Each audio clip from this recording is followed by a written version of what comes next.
नमस्कार दोस्तों आज फिर से एक बेहतरीन क्लास।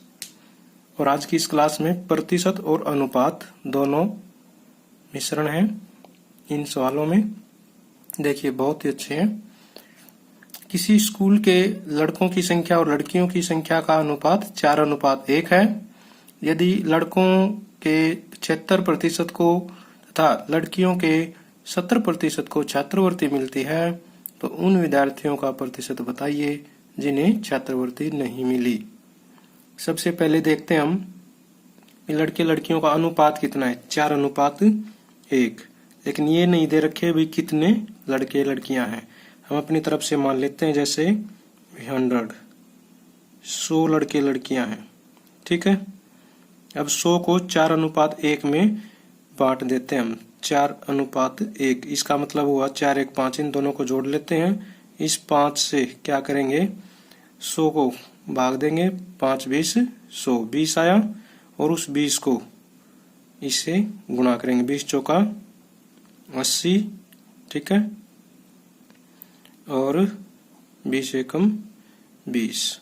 तो इसका मतलब क्या हुआ कि जो 100 लड़के लड़कियां हैं उनमें से 80 लड़के हैं और 20 लड़कियां हैं। यहाँ तक समझ में आ गया होगा। यह अनुपात का है। आगे हम चलते हैं परसेंटेज पे। इसी सवाल में परसेंटेज दे रखा है। अब ये आगे क्या कहता है कि यदि लड़कों के 75% को, लड़कों का 75% यानी कि अब 80 लड़के हैं तो 80 लड़कों का 75% कितना हो गया, निकाल लेते हैं। 75%, 75/100 गुणा में 80। ठीक है, 25 तिया 75, 25 चौका 100, 4 एकम 4, 4 दूनी 8, 4 0 0, 20 तिया 60। यानी कि कितने लड़के आ गए, 60 लड़के आ गए। ठीक है, जिनको क्या है छात्रवृत्ति मिली। ठीक है, यानी कि 80 का 75% क्या आ गया, 60 आ गया।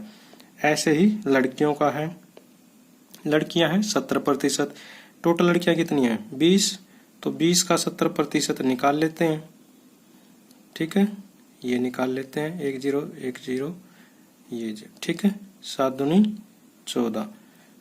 तो 20 का 70% आ गया 14। ठीक है, उम्मीद है यहाँ तक आपको क्लियर हो गया होगा।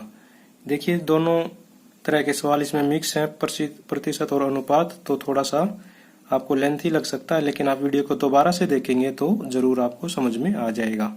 ठीक है, अब देखिए 60 और 14 कितने हो गए, 60 और 14 यानी कि 74। टोटल थे कितने, 100 बच्चे थे। 100 बच्चे थे, उसमें से 74 को क्या मिला, छात्रवृत्ति मिल गया। ठीक है, यानी कि कितने बच्चे रह गए, 26 बच्चे रह गए जिनको क्या नहीं मिली, छात्रवृत्ति नहीं मिली। उम्मीद है आप लोगों को ये सवाल समझ में आया होगा, क्योंकि देखिए इसमें क्या पूछ रखे इन्होंने, उन विद्यार्थियों का प्रतिशत बताइए जिन्हें छात्रवृत्ति नहीं मिली। यानी कि 100 में से 26 बच्चों को छात्रवृत्ति नहीं मिली, क्योंकि इन दोनों को जोड़ते हैं तो 74 बच्चे हैं। 100 में से 74 को छात्रवृत्ति मिली है और 26 को छात्रवृत्ति नहीं मिली। सवाल में पूछ रखा था जिनको नहीं मिली, तो 26 बच्चे हैं। ठीक है, फिर भी अगर कोई परेशानी है तो आप कमेंट करके मेरे से पूछ सकते हैं। ये डायरेक्ट निकालने का तरीका है। ठीक है, एक और देख लेते हैं ऐसा ही। ये सवाल अगर आपको पहली बार में समझ आ गया तो मैं समझूंगा कि आपकी तैयारी बहुत ही अच्छी है, क्योंकि इस तरह के जो सवाल हैं ये वाकई में बहुत पजल करने वाली चीजें हैं। देखिए, पृथ्वी पर भूमि व पानी का अनुपात 1:2 है। उत्तरी गोलार्ध पर यह अनुपात 2:3 है। तो दक्षिणी गोलार्ध पर यह अनुपात क्या होगा। दिखने में छोटा है लेकिन समझने में टफ है। देखिए सबसे पहले 1:2। ठीक है, ये मान लेते हैं हम पृथ्वी। इससे आपको आसानी से समझ में आएगा। ठीक है, 1:2 में अगर हम इनको जोड़ेंगे और डिवाइड करेंगे टोटल को 100 मान के, तो थोड़ा सा क्या है पॉइंटों में आएगा, तो इससे थोड़ी परेशानी होगा। हम इसको 100 मान लेते हैं और इसको 200। देखिए अनुपात को अगर हम इस दोनों तरफ से बराबर बढ़ाते हैं तो अनुपात ऐसा ही रहता है। ये सिर्फ हमें अपना सवाल आसान बनाने के लिए हमने ये किया है। अगर हम इसको डिवाइड करेंगे फिर से 1:2 ही आ जाएगा, यानी कि 100:200, 100:200, 1:2 ही है ये हमने सिर्फ बढ़ाया है अपने सवाल के इजी करने के लिए सवाल को। देखिए इन दोनों को जोड़ते हैं, इन दोनों को जोड़ा कितना आ गया 300, यानी कि जो टोटल है पृथ्वी है, जो साइज है वो क्या है 300 है टोटल पृथ्वी। ठीक है, उत्तरी दक्षिणी गोलार्ध बांट देते हैं, यानी कि आधी आधी कर देते हैं, तो ये आधी आधी हो गई, 150 इधर और 150 इधर। उम्मीद है यहाँ तक समझ में आया होगा। अब ये 1:2 का तो यहाँ तक काम था, 150 में हमने पृथ्वी को बांट दिया।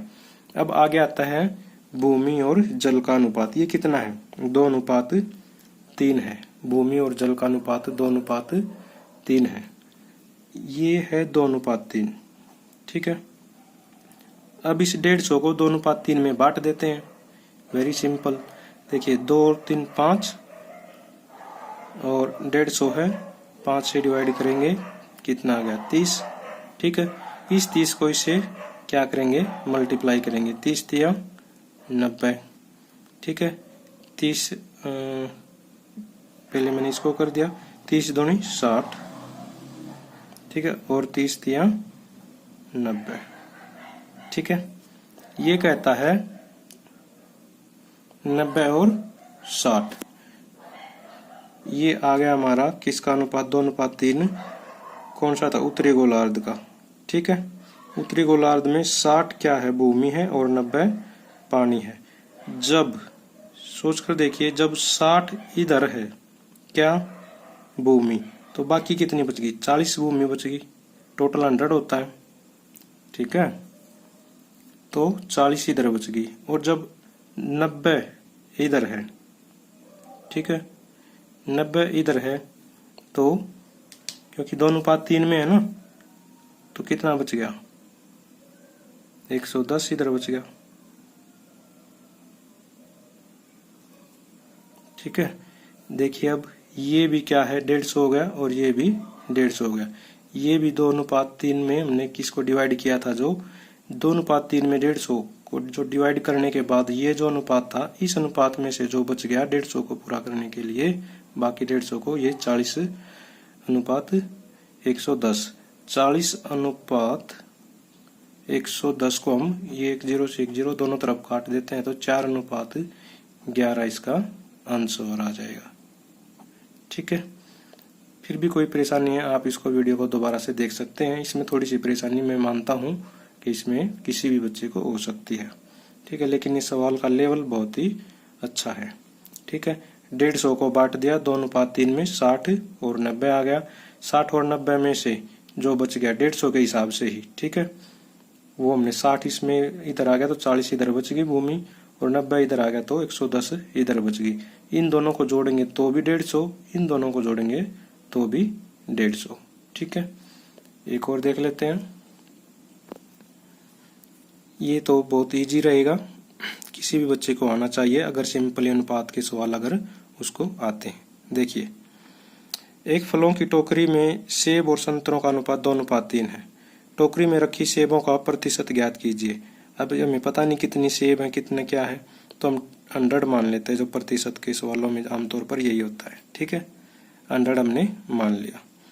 अब 100 में को 2:3 में हम बांट देते हैं, 2:3 में हम बांट देते हैं। 2 और 3 5, ठीक है, 5 से डिवाइड करो 100 को, 20 आ गया। इस 20 को 20 दूनी 40 और 20 दिया 60, तो 2 की जगह पर 20 आया। 2 किसके नाम का था, जो पहले है सेब था, तो सेब की, और किसने पूछ रखा है, जिसने सेब ही पूछ रखा है, तो 40% क्या है सेब है दोस्तों। ठीक है, ये आंसर हो गया।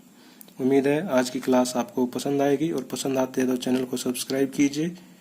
ठीक है, वीडियो को लाइक कीजिए, दोस्तों के साथ शेयर कीजिए। Thank you very much.